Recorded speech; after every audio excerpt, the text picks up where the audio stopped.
ಧಾರವಾಡದ ಕೃಷಿ ವಿವಿಯಲ್ಲಿ ಮುಂದುವರೆದ ವಿದ್ಯಾರ್ಥಿಗಳ ಪ್ರತಿಭಟನೆ.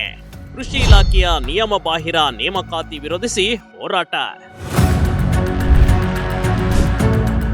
ಒಬ್ಬ ವಿದ್ಯಾರ್ಥಿ ಸ್ವಲ್ಪ ಅಸ್ವಸ್ಥ ಆಗಿದ್ದಾರೆ, ಏನಾಗಲ್ಲ.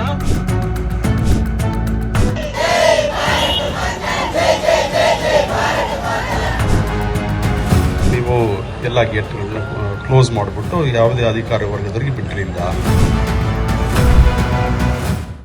ಕಳೆದ 22 ದಿನಗಳಿಂದ ವಿದ್ಯಾರ್ಥಿಗಳು ಹೋರಾಟ ಮಾಡಿ ಸುಸ್ತಾಗಿದ್ದಾರೆ ಕಣ್ರಿ. ಬಹಳಷ್ಟು ವಿದ್ಯಾರ್ಥಿಗಳು ಉಪವಾಸ ಸತ್ಯಾಗ್ರಹ ಮಾಡ್ತಿದ್ದಾರೆ. ಆದ್ರೂ ಯಾವುದೇ ಅಧಿಕಾರಿಗಳು, ಸರ್ಕಾರದ ಜನಪ್ರತಿನಿಧಿಗಳು ಇತ್ತ ಸುಳಿಯುತ್ತಿಲ್ಲ ನೋಡಿ.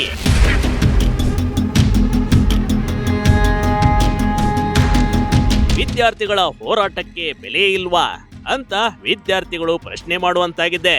ಅಂದಾಗೆ ಈ ರೀತಿಯ ದೃಶ್ಯಗಳು ಕಂಡು ಬಂದಿದ್ದು ಧಾರವಾಡದ ಕೃಷಿ ವಿಶ್ವವಿದ್ಯಾಲಯ ಆವರಣದಲ್ಲಿ ನೋಡಿ. ಇದ್ದಾಗ ಒಂದು 2 hours ಸಾಂಕೇತಿಕವಾಗಿ ನೀವು ಎಲ್ಲ ಗೇಟ್ಗಳನ್ನ ಕ್ಲೋಸ್ ಮಾಡಿಬಿಟ್ಟು ಯಾವುದೇ ಅಧಿಕಾರಿ ವರ್ಗದವರಿಗೆ ಬಿಟ್ಟಿರಲಿಲ್ಲ. ಈ ದಿನ ನಾವು ಸಹ ನಿಮಗೆ ಕೇಳ್ಕೊಂಡ್ವಿ. ನಾವು ಸಹ ಒಂದು ಚರ್ಚೆ ಮಾಡಬೇಕು, ಎಲ್ಲ ಆಡಳಿತ ವರ್ಗದವರು ಸಹ ಅದೇ ರೀತಿಯಲ್ಲಿ ನಾವು ಸೆಕ್ರೆಟರಿಗೆ ಲೆಟರ್ ಕಳಿಸ್ಲಿಕ್ಕೆ ರೆಡಿ ಮಾಡಬೇಕು ಅಂತ ನಾವು ಮಾತಾಡಿದ್ವಿ. ಪರಿಸ್ಥಿತಿ ನಿಮಗೂ ಗೊತ್ತಿದೆ. ಈಗ ತೀರ್ಮಾನ ತಗೊಳ್ಳಕ್ಕೆ 1 ದಿವಸ 2 ದಿವಸದಲ್ಲಿ ಆಗ್ಲಿಕ್ಕಿಲ್ಲ. ನಾವು ಕೃಷಿ ಅಧಿಕಾರಿ ಹುದ್ದೆಗೆ ಕೃಷಿ ಪದವೀಧರರಿಗೆ ಅವಕಾಶಕ್ಕೆ ಒತ್ತಾಯ.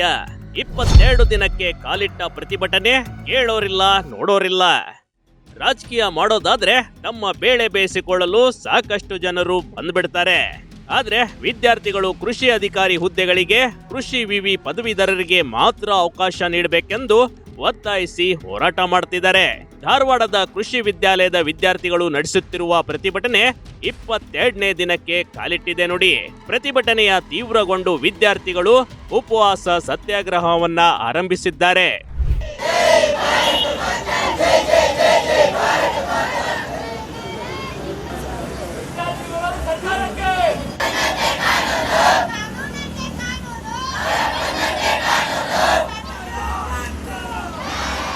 ಕೃಷಿ ಅಧಿಕಾರಿ ನೇಮಕಾತಿಯಲ್ಲಿ ಇತರ ಪದವಿ ಪಡೆದವರಿಗೆ ಅವಕಾಶ ನೀಡದೇ ಇರೋದನ್ನ ಖಂಡಿಸಿ ಹಾಗೂ ಈ ನಿರ್ಧಾರವನ್ನ ಹಿಂತೆಗೆದುಕೊಳ್ಳುವಂತೆ ರಾಜ್ಯ ಸರ್ಕಾರಕ್ಕೆ ಒತ್ತಾಯಿಸುತ್ತಿದ್ದಾರೆ.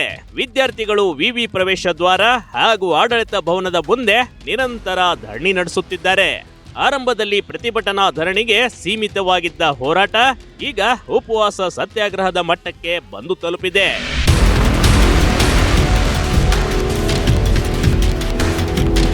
ರಾಜ್ಯ ಸರ್ಕಾರ ಹಾಗೂ ಕೃಷಿ ಇಲಾಖೆ ಅಧಿಕಾರಿಗಳ ವಿರುದ್ಧ ವಿದ್ಯಾರ್ಥಿಗಳು ಧಿಕ್ಕಾರ ಕೂಗುತ್ತಾ ತಮ್ಮ ಆಕ್ರೋಶ ವ್ಯಕ್ತಪಡಿಸಿದ್ದು ಹೀಗೆ.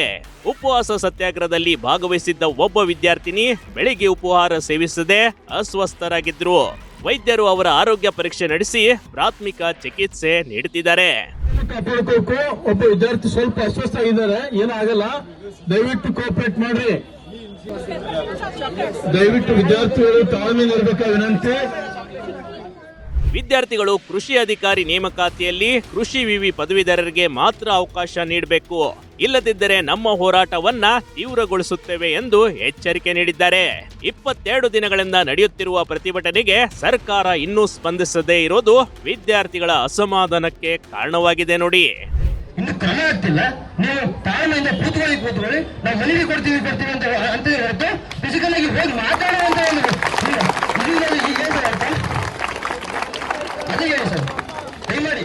ಬೆಳಗ್ಗೆಯಿಂದಲೇ ವಿವಿ ಸಿಬ್ಬಂದಿಯನ್ನ ಗೇಟ್ ಬಳಿ ತಡೆದು ಪ್ರತಿಭಟನೆ ನಡೆಸಿದ ವಿದ್ಯಾರ್ಥಿಗಳು ಅಸ್ವಸ್ಥರಾದ ಸಹಪಾಠಿಗೆ ಚಿಕಿತ್ಸೆ ಕೊಡಿಸಿ ತರುವಾಯ ಪುನಃ ಹೋರಾಟ ಮುಂದುವರೆಸಿದ್ದಾರೆ. ವಿದ್ಯಾರ್ಥಿಗಳ ಹೋರಾಟಕ್ಕೆ ರಾಜ್ಯ ಸರ್ಕಾರ ಸ್ಪಂದಿಸುತ್ತಾ ಅಂತ ಕಾದ್ ನೋಡ್ಬೇಕಷ್ಟೇ. Big TV Karnataka, Dharwad.